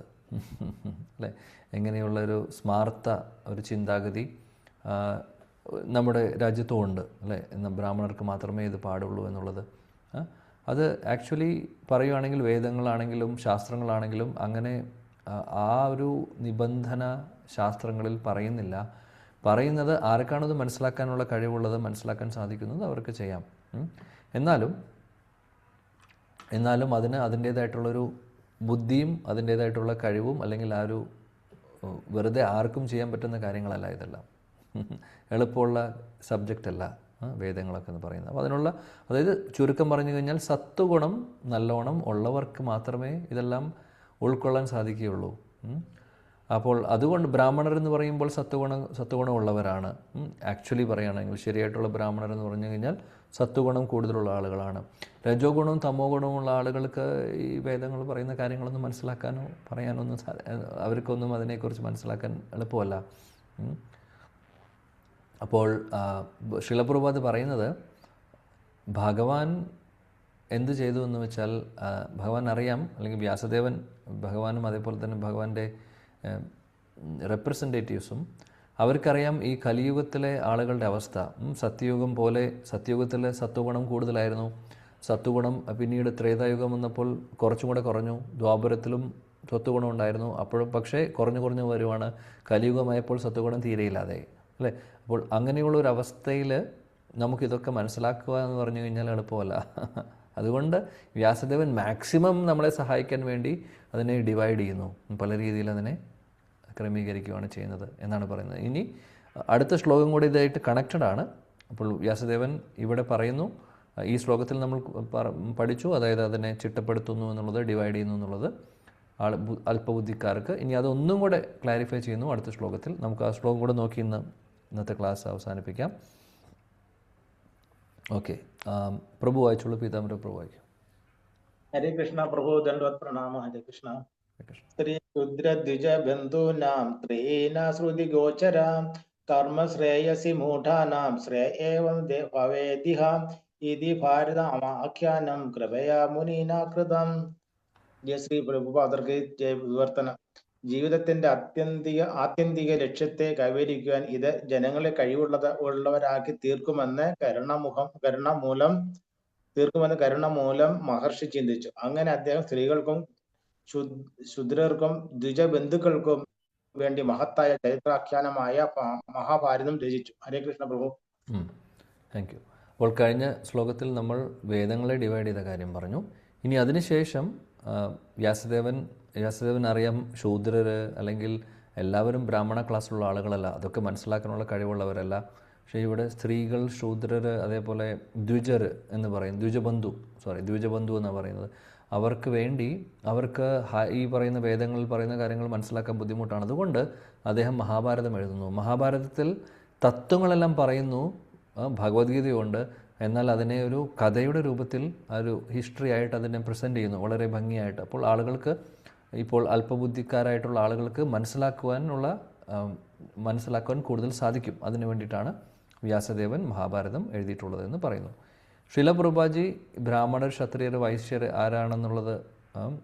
ആരാണെന്നുള്ളതും ഈ ദ്വിജബന്ധു എന്ന് പറയുന്ന ആരാണെന്നുള്ളതും ആരെയാണ് വിളിക്കുന്നത് എന്നുള്ളതാണ് ഭാവാർത്ഥത്തിൽ തുടക്കത്തിൽ പറയുന്നത്.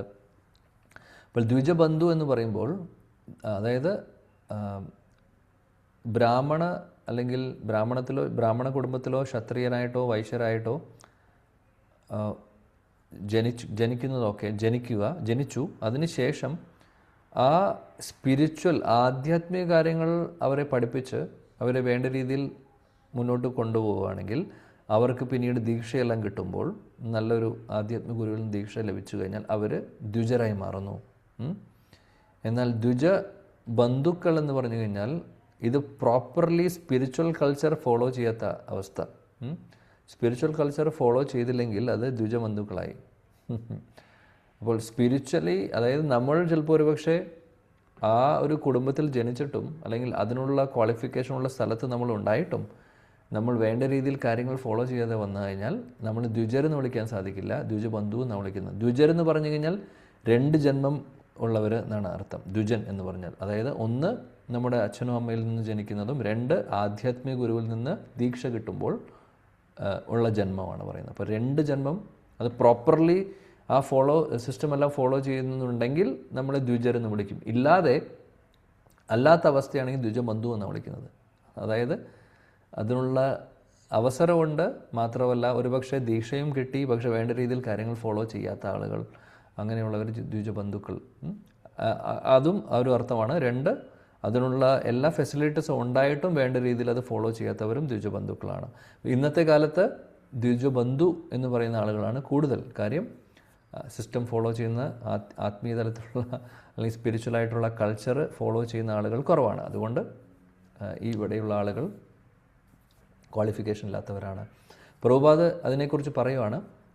കൂടുതൽ വിശദീകരണം പറയുന്നത് എന്താണെന്ന് വെച്ചാൽ, ഗർഭധാന സംസ്കാരത്തിലൂടെ, ഗർഭധാന സംസ്കാരം എന്ന് പറഞ്ഞു കഴിഞ്ഞാൽ ഗർഭം ധരിക്കുന്നേക്കാൾ മുമ്പ് ആ അച്ഛനും അമ്മയും, അല്ലെങ്കിൽ അച്ഛനാവാൻ പോകുന്ന അല്ലെങ്കിൽ അമ്മയാവാൻ ആഗ്രഹിക്കുന്നവർ ഗർഭധാന സംസ്കാരം ചെയ്യണമെന്നുള്ളത്, അതിന് ഒരുപാട് അത് ശാസ്ത്രങ്ങളിൽ പറയുന്നുണ്ട് എന്താണ് ചെയ്യേണ്ടത് എന്നുള്ളത്.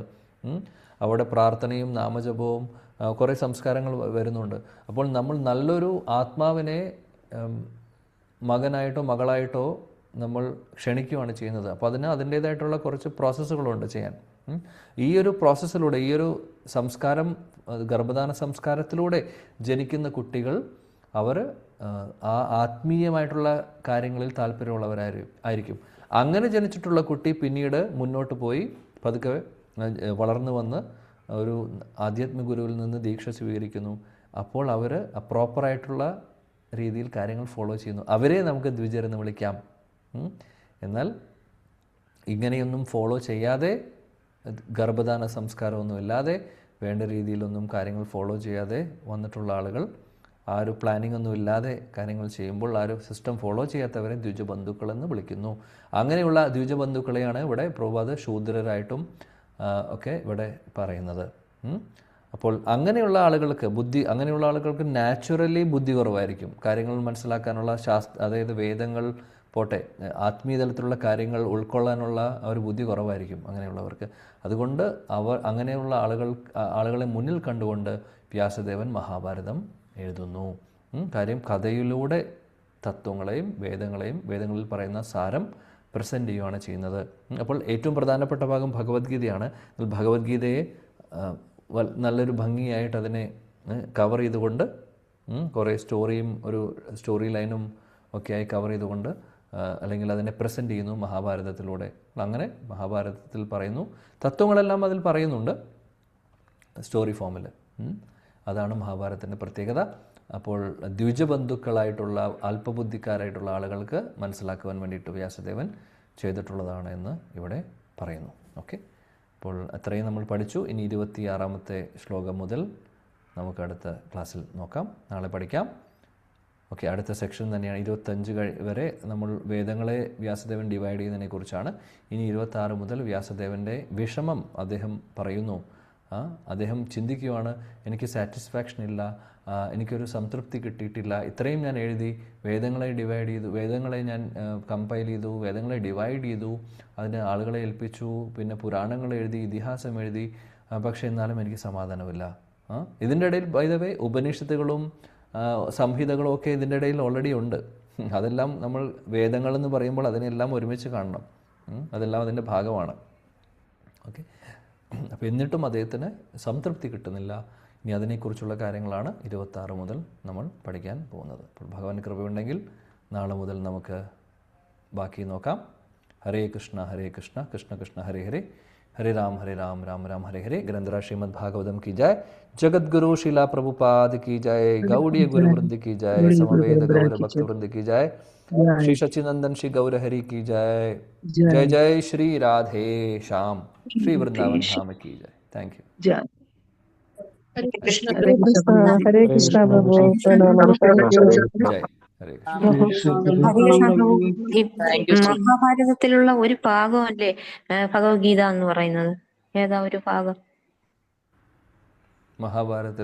മഹാഭാരതത്തിലാണ് ഭഗവത്ഗീത ഉള്ളത്. യെസ്, അതെ, അതാണ് പറഞ്ഞത്. അത് നമ്മൾ പറഞ്ഞല്ലോ ക്ലാസ്സിൽ. മഹാഭാരതം ഒരുപാട് വാസ്റ്റാണ്. അതിൽ 700 ശ്ലോകങ്ങൾ ഭഗവത്ഗീത അവിടെയാണ് വരുന്നത്, അതിനകത്താണ് വരുന്നത്. Okay, thank U. യെസ്, ഹരേ കൃഷ്ണ. എല്ലാവരും വരിക. നിങ്ങളുടെ എല്ലാ പ്രാർത്ഥന വേണം. എല്ലാവരും നാളെയും ഇതുപോലെ തന്നെ എത്തണം. പ്രഭു പഞ്ചകൽപ്പ. ഹരേ കൃഷ്ണ. ഹരേ സംശയം കൃഷ്ണ. എന്തെങ്കിലും ഉണ്ടെങ്കിൽ ചോദിക്കാം. ഹരേ കൃഷ്ണ. യെസ്, ആർക്കെങ്കിലും എന്തെങ്കിലും ഇന്നത്തെ ഡിസ്കഷനിലോ അല്ലെങ്കിൽ ഇതിന് മുമ്പുള്ള ഡിസ്കഷൻസിലോ എന്തെങ്കിലും ഡൗട്ട്സ് ഉണ്ടെങ്കിൽ പെട്ടെന്ന് ചോദിക്കാം. അല്ലെങ്കിൽ എന്തെങ്കിലും നിങ്ങൾക്ക് തിരിച്ചറിവുകളുണ്ടെങ്കിൽ അതും പറയാം കേട്ടോ. ഇത് ചോദ്യം മാത്രമല്ല, നിങ്ങളുടെ തിരിച്ചറിവുകളും റിയലൈസേഷൻ റിഫ്ലക്ഷൻസ് ഒക്കെ പറയാം. ഓക്കെ, കേൾക്കട്ടെ. ഇത്രയും നമ്മൾ പഠിച്ചു. 4 അധ്യായങ്ങൾ കഴിയാറായി. അപ്പോൾ തീർച്ചയായിട്ടും ഹരേ കൃഷ്ണ മനസ്സിലായിട്ടുള്ള പ്രഭു. പല കാര്യങ്ങളും. യെസ്, പറയൂ. എനിക്കൊരു എക്സ്പീരിയൻസ് പറയാനുള്ളത്, ശശി പ്രഭുവിനോടൊപ്പം ബദ്രിനാഥ് പോയപ്പോ ഹരിദ്വാറിനടുത്ത് സ്ഥലി എന്നൊരു സ്ഥലം കാണാൻ പോയി. ഒരു അതീന്ദ്രിയമായിട്ടുള്ള സ്ഥലം. അവിടെ ഒരു വലിയൊരു ആൽവൃക്ഷം 5000 വർഷമായിട്ട് നിൽക്കുന്നുണ്ട്. ആ വൃക്ഷത്തിന്റെ ചുവട്ടിലിരുന്നാണെന്ന് ജഗസാക്ഷി പ്രഭു പറഞ്ഞു തന്നിട്ടുണ്ട്. ശുഗമഹർഷി ആ ആൽവൃക്ഷത്തിന്റെ ചുവട്ടിലിരുന്ന് ഇത്രയും സന്യാസിമാരുടെ എല്ലാവരുടെയും പ്രസൻസ് ഉണ്ടായിരുന്ന ആ സ്ഥലം ഗംഗാ തീരത്ത് അടുത്താണ്. ഈ ശുഗമഹർഷിയുടെ ഒക്കെ വിഗ്രഹവും അവിടെ വച്ചിട്ടുണ്ട്. ശ്രീകൃഷ്ണ ഭഗവാന്റെ വിഗ്രഹം അവിടെ ഒരു ക്ഷേത്രമായിട്ടുണ്ട്. അപ്പൊ ഇത് ഞാൻ പറയാൻ വന്നത്, അവിടെ ഒരു വലിയ ആൽവൃക്ഷമുണ്ട്. അപ്പൊ ഞാൻ എൻ്റെ ബന്ധുക്കൾക്കും ഒക്കെ ഈ വീഡിയോ കാണാൻ വേണ്ടി, ഈ സ്ഥലം പോയി കാണാൻ പറ്റാത്തവർക്ക് വേണ്ടിയിട്ട് ഞാനൊരു വീഡിയോ അങ്ങനെ ചെയ്ത് അതിൽ ഇതിന്റെ കാര്യങ്ങളും കൂടെ പറഞ്ഞു കൊടുത്തിട്ടു. അപ്പൊ ഞാൻ പറഞ്ഞു, ആ ശുഗമഹർഷിയുടെ ക്ഷേത്രത്തിന്റെ അടുത്ത് എത്തിയപ്പോൾ ഞാൻ ആ വീഡിയോയിൽ ഞാൻ പറഞ്ഞു, ഈ ശുഗമഹർഷി ആരാണെന്ന് അറിയാമോ? രാധാറാണിയുടെ തത്തയെന്നാണ് എനിക്കറിയാമായിരുന്നു. അപ്പം രാധാറാണിയുടെ തത്തയാണെന്ന്. അപ്പൊ ആ ആളാണ് നമുക്ക് വന്നിട്ട് മനുഷ്യനായിട്ട് വന്നിട്ട് ഭാഗവതം പറഞ്ഞു തന്നിരിക്കുന്നതെന്ന് ഞാൻ പറഞ്ഞു. അതുവരെ തത്തയുടെ ശബ്ദമൊന്നും അവിടെ ഉണ്ടെന്ന് അറിഞ്ഞുകൂടായിരുന്നു. അപ്പോഴേക്കും ആ തത്തമാരെല്ലാം കൂടെ അങ്ങ് ചിലയ്ക്കാൻ തുടങ്ങി, ആ വൃക്ഷത്തിൽ ഇരുന്നിട്ട് കലവില കൂട്ടി. അപ്പൊ അവിടെയുള്ള ആൾക്കാരൊക്കെ പറഞ്ഞു, അത് നമ്മൾ പറയുന്നതൊക്കെ അതിന് ആ തത്തയ്ക്ക് മനസ്സിലാകും, അവര് റെസ്പോണ്ട് ചെയ്തതാണെന്ന്. Hare Krishna Prabhu. Hari Bol. Hare Krishna. Thank you Mataji. Geetabai Mataji share ചെയ്തതിന് സന്തോഷം. ഹരേ കൃഷ്ണ.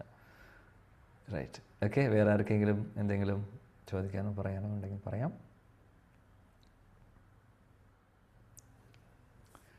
ഓക്കെ, ഒന്നുമില്ലെങ്കിൽ നമുക്ക് നാളെ കാണാം, ഭഗവാന്റെ കൃപയുണ്ടെങ്കിൽ. യെസ്, രാജേശ്വരി മാതാജി പറയൂ. ഒരു മിനിറ്റ് പ്രഭുജി. ഹരേ കൃഷ്ണ. അല്ല, ഈ പക്ഷികളുടെ ശബ്ദമേ ഭഗവാന്റെ ശബ്ദമാണെന്ന് പറയുന്ന കേട്ടിട്ടുണ്ട്. അത് ശരിയാണോ? പക്ഷികളുടെ ശബ്ദം ഭഗവാന്റെ ശബ്ദം. എനിക്കറിയില്ല, അങ്ങനെ ഒരു തത്വം ഞാൻ ആചാര്യന്മാർ പറയുന്നത് കേട്ടിട്ടില്ല. പക്ഷികൾ ഉണ്ടാക്കുന്നതായിട്ടുള്ള ശബ്ദങ്ങളുണ്ട്. മൃഗങ്ങൾ പല ശബ്ദങ്ങളും ഉണ്ടാക്കുന്നുണ്ട്. അത് ഭഗവാന്റെ ശബ്ദമാണെന്ന് നമുക്ക് ഒരിക്കലും പറയാൻ പറ്റില്ല. ഒരിക്കലും അങ്ങനെയുള്ള കുറേ മിസ്കൺസെപ്ഷൻസ് ഒക്കെ നമ്മൾ മാറ്റണം. എന്തെങ്കിലും കോണ്ടെക്സ്റ്റ് അനുസരിച്ച് പറയാമെന്നല്ലാതെ പക്ഷികൾ ഉണ്ടാക്കുന്ന ശബ്ദം മുഴുവനും ഭഗവാന്റെ ശബ്ദമാണെന്ന് പറയുന്നത് അത് ശരിയായിട്ടുള്ളൊരു അണ്ടർസ്റ്റാൻഡിങ് അല്ല. തീർച്ചയായിട്ടും അല്ല. ഭഗവാന് സംസാരിക്കണമെങ്കിൽ പക്ഷികളിലൂടെ മാത്രമേ പറ്റുള്ളൂ എന്നാണോ? അദ്ദേഹത്തിന് എന്ത് വേണമെങ്കിൽ ചെയ്യാം. അദ്ദേഹം വിചാരിച്ചാൽ പക്ഷികളിലൂടെ പറയാം, സംസാരിക്കാം, മനുഷ്യരായിട്ട് സംസാരിക്കാം, മനുഷ്യനെ പോലെ സംസാരിക്കാം, എന്ത് വേണമെങ്കിലും ചെയ്യാം ഭഗവാൻ. അപ്പോൾ നമ്മൾ അങ്ങനെ ഒരു ഭാഗത്തേക്ക് മാത്രം കൊണ്ടുവരുത്. അങ്ങനെ കൊണ്ടുവന്നത് അത് അങ്ങനെ മിസ്കൺസെപ്ഷൻ ആയിരിക്കും. എനിക്കറിയില്ല ഏത് കോണ്ടെക്സ്റ്റിലാണ് മാതാജി കേട്ടിട്ടുള്ളത്. എന്നാലും ജനറലി നമുക്ക് അങ്ങനെ പറയാൻ പറ്റില്ല എന്നുള്ളതാണ് ഇവിടെ പറഞ്ഞത്. Okay, thank you. Hare Krishna. Hare Krishna. Hare Krishna. എല്ലാവരും വരിക. പ്രഭുജിയുടെ ആദരപൂർവ്വം ഒരു 3 പ്രാവശ്യം ഹരേ കൃഷ്ണ മഹാമന്ത്രം പറയാം. ഹരേ കൃഷ്ണ ഹരേ കൃഷ്ണ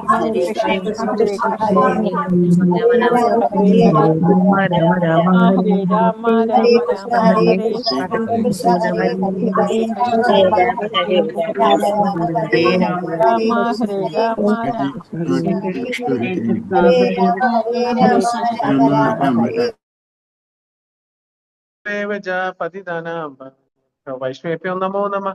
हरे कोटि वैष्णव वृंद की हरिनाम संकीर्तन यज्ञ की हरे कृष्णा महामंत्र की श्रील प्रभुपाद की जय. श्री अनंत पद्मनाभ स्वामी की जय. ഹരേ കൃഷ്ണ. എല്ലാവരും നാളെ കൃത്യം എത്തിച്ചേരുക. വരാൻ വിട്ടുപോയവരെ തിരിച്ചു വിളിക്കണം. ഹരേ കൃഷ്ണ പ്രഭുജി. ധന്യവാദം. ഹരേ കൃഷ്ണ. ഹരേ കൃഷ്ണ ദണ്ഡ പ്രണാമ പ്രഭുജി. ഹരേ കൃഷ്ണ. ഹരേ കൃഷ്ണ പ്രഭുജി. പ്രണാമം പ്രഭുജി. കൃഷ്ണ